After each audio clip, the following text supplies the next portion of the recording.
మజా పేరుతో మొదలవుతుంది. ఒక చేత్తో పైసలిచ్చి ఇంకో చేత్తో నోట్ల కట్టలు లాక్కుంటుంది.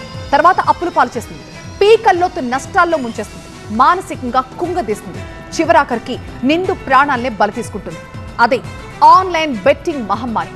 కోరలు చాచిన ఈ రాక్షస క్రీడకు ఇక మీదట ఫుల్ స్టాప్ పడ్డట్టే. ఆ దిశగా తొలి అడుగు వేసింది మోదీ సర్కార్. కానీ వేల కోట్ల సైజున్న ఆన్లైన్ బెట్టింగ్ సామ్రాజ్యం అంత ఈజీగా ఢమాలవుతుందా అనేదే ఇక్కడ పెద్ద క్వశ్చన్. ఆన్లైన్ బెట్టింగ్ కు బ్యాండ్ పడ్డట్లైనా 25,000 కోట్ల మనీ మాఫియా ఖతమేనా? కేంద్రం కొత్త బిల్లుతో ఆన్లైన్ గేమ్ ఓవరేనా? డ్రీమ్ 11 లాంటి బడా బెట్టింగ్ కంపెనీలు సర్దుకోక తప్పదా? ఆన్లైన్ బెట్టింగ్ జాడ్యం ఇదొక అంతులేని విషాదాల పరంపర.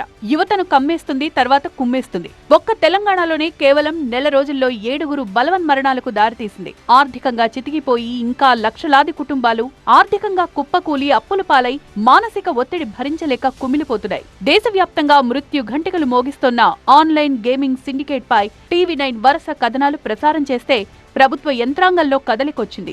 గేమింగ్ యాప్స్ ను ప్రమోట్ చేస్తున్న సెలబ్రిటీలు, యూట్యూబర్స్, ఇన్ఫ్లుయెన్సర్స్ పై తెలంగాణ ఖాకీ శాఖ ఎన్ఫోర్స్మెంట్ డైరెక్టరేట్ కేసులు పెట్టి దర్యాప్తు జరుపుతున్నాయి. ఒక్క పంజగుట్ట PS లోనే 11 మంది తెలుగు యూట్యూబర్స్ గేమింగ్ యాక్ట్ కింద బుక్కయ్యారు. కానీ అదంతా తాత్కాలికం. ఇప్పుడు శాశ్వత ప్రాతిపదికన గేమింగ్ యాప్స్ కు చెక్ పెట్టబోతోంది కేంద్ర సర్కార్. ఆన్లైన్ లో బెట్టింగ్ ను నేరంగా పరిగణిస్తూ ఆన్లైన్ గేమింగ్ బిల్లును బుధవారం లోక్సభలో ప్రవేశపెట్టి ఆమోదం తీసుకుంది కేంద్ర ప్రభుత్వం. माननीय मंत्री जी अब प्रस्ताव करें कि विधेयक को पारित किया जाए. Honorable Speaker sir, I rise to move that the bill be passed. Online gaming తో యువతలో వ్యసనం, ఆర్థిక నష్టాలు, మానసిక సమస్యలు, అవి మితిమీరితే ఆత్మహత్యల దాకా దారితీస్తాయని కేంద్ర ప్రభుత్వం భావిస్తోంది. అందుకే promotion and regulation of online gaming bill ను అమల్లోకి తీసుకొస్తోంది. Online betting, gambling, fantasy sports, rummy, poker వంటి గేమ్స్ పూర్తిగా నిషేధించడం, యువతను, పేద మధ్యతరగతి కుటుంబాలను ఆర్థిక, మానసిక, సామాజిక ముప్పుల నుంచి రక్షించడం, ఈ స్పోర్ట్స్, సోషల్ గేమ్స్ ను ప్రోత్సహించడం, ఇవి తాజా బిల్లు సిసలైన లక్ష్యాలు. కొత్త చట్టం అమల్లోకొచ్చాక ఈ స్పోర్ట్స్ కి అధికారిక గుర్తింపు లభిస్తుంది. ఈ స్పోర్ట్స్ అంటే బెట్టింగ్ తో ప్రమేయం లేకుండా నైపుణ్యం ఆధారంగా వర్చువల్ గా ఆడే పూర్తి చట్టబద్ధమైన ఎలక్ట్రానిక్ గేమ్స్. వీటిని మాత్రమే ఎంకరేజ్ చేయాలని సంకల్పించింది కేంద్ర ప్రభుత్వం. ఈ స్పోర్ట్స్ లో ఎటువంటి ఆర్థిక లావాదేవీలకు చోటుండదు. వీటి కోసం శిక్షణా కేంద్రాలు, అకాడమీలు, పరిశోధన కేంద్రాలు ఏర్పాటవుతాయి. ఆన్లైన్ గేమ్స్ కి ప్రత్యామ్నాయంగా సామాజిక విలువలతో కూడిన క్రీడల అభివృద్ధికి సైతం ప్రభుత్వం నుంచి మద్దతు దొరుకుతుంది. అటు ఆన్లైన్ మనీ గేమ్స్ కి సంబంధించి ప్రకటనలు, లావాదేవీలు అన్నీ ఆగిపోతాయి. వాటికి సంబంధించిన పేమెంట్ సిస్టమ్స్ బ్లాక్ అయిపోతాయి.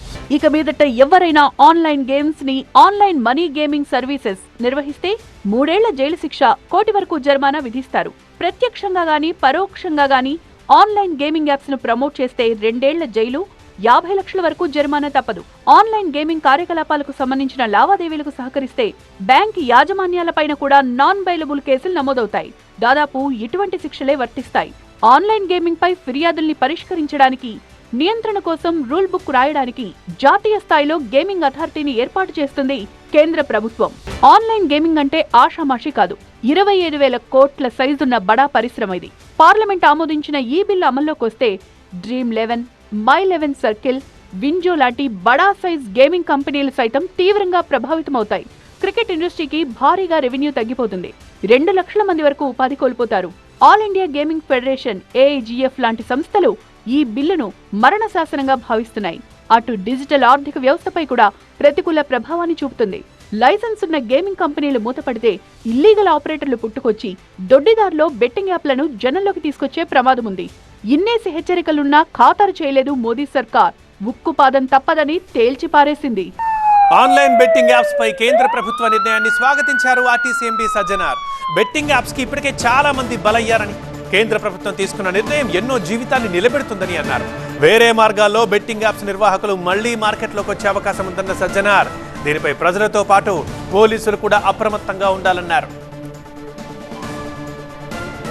ఆన్లైన్ వ్యవహారాలపై ప్రజలు మరింత అప్రమత్తంగా ఉండాలంటున్న సజ్జనార్తో మరింత సమాచారం మా సీనియర్ కరెస్పాండెంట్ రంజిత్ అందిస్తారు. రంజిత్, ఆన్లైన్ బెట్టింగ్ యాప్ను నిషేధిస్తూ పార్లమెంట్లో పాస్ అయిన బిల్పై మనతో మాట్లాడడానికి IPS ఆఫీసర్ సజ్జనార్ గారు ఉన్నారు. వారితో మాట్లాడదాం. సార్, మీరు ఆ పొజిషన్ లేకున్నా కూడా సేవ్ నో బెట్టింగ్ యాప్స్తో పెద్ద ఎత్తున క్యాంపెయిన్ నిర్వహించారు. స్వయంగా ప్రధానమంత్రి మన్ కీ బాత్లో మీ పేరును కూడా కోట్ చేస్తారు. మీరు దీన్ని ఫైట్ చేస్తున్నారు. ఇప్పుడు ఇది పార్లమెంట్లో చట్ట రూపంలో వచ్చింది. ఎలా ఫీల్ అవుతున్నారు? చాలా ఒక చారిత్రాత్మక రోజు.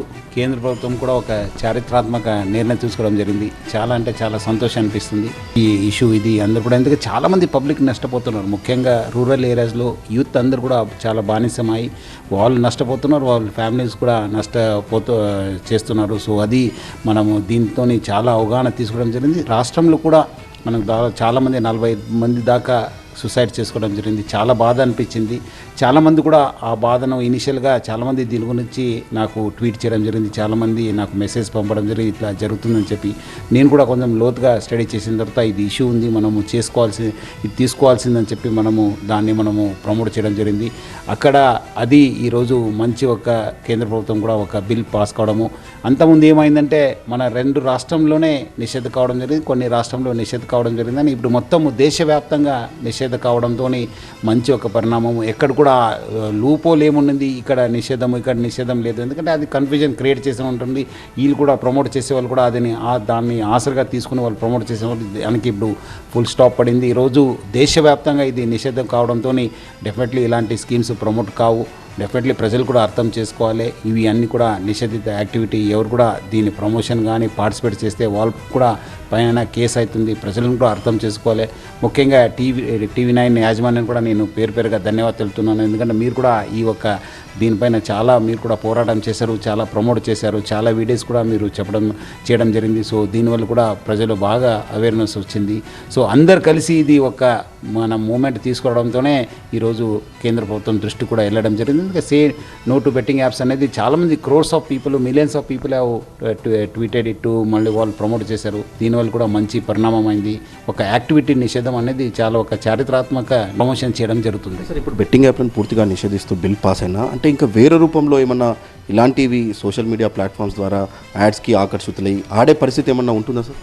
డెఫినెట్లీ, ఎందుకంటే వీళ్ళు మోసం చేసేవాళ్ళు definitely they will come out with some new schemes. మనము పోలీసు అన్ని స్టేక్ హోల్డర్స్ కూడా మనం విజిలెంట్గా ఉండాల్సిన అవసరం ఎంతో ఉంది. టెక్నాలజీ పెరిగింది, అందరి చేతిలో టెక్నాలజీ ఉంది, స్మార్ట్ ఫోన్స్ ఉంది. అందుకు ప్రజలు అప్రమత్తం ఉండాలి. అదేవిధంగా పోలీసు కూడా మనం ప్రజల్ని అప్రమత్తం చేయాల్సిన బాధ్యత మా పైన ఉంది. రెగ్యులర్గా మనం ఆ కేసెస్ గురించి లేదంటే అయిన వాళ్ళు కేసు తెలియపరచడము, బాధితుల గురించి తెలిస్తే ప్రజలు కూడా అవేర్నెస్ వస్తుంది. ప్రజలు అప్రమత్తం ఉంటే ఇలాంటి మోసపోవడానికి అవకాశం ఉండదు. ఈ బెట్టింగ్ యాప్స్కి సంబంధించినటువంటి విషయంలో అందరితో కలిసి ఉద్యమించడం ద్వారా ఈరోజు ఒక ఫలితం వచ్చిందని చెప్తున్నారు. ఇప్పుడు కేంద్ర ప్రభుత్వం పార్లమెంట్లో బిల్లు ప్రవేశపెట్టడం, అది పాస్ కావడం పట్ల తన సంతృప్తి వ్యక్తం చేస్తున్నాను అన్నటువంటి విషయాన్ని మాత్రం IPS ఆఫీసర్ సజ్జనార్ చెప్తున్నారు. కెమెరామెన్ కృష్ణతో రంజిత్, TV9 హైదరాబాద్.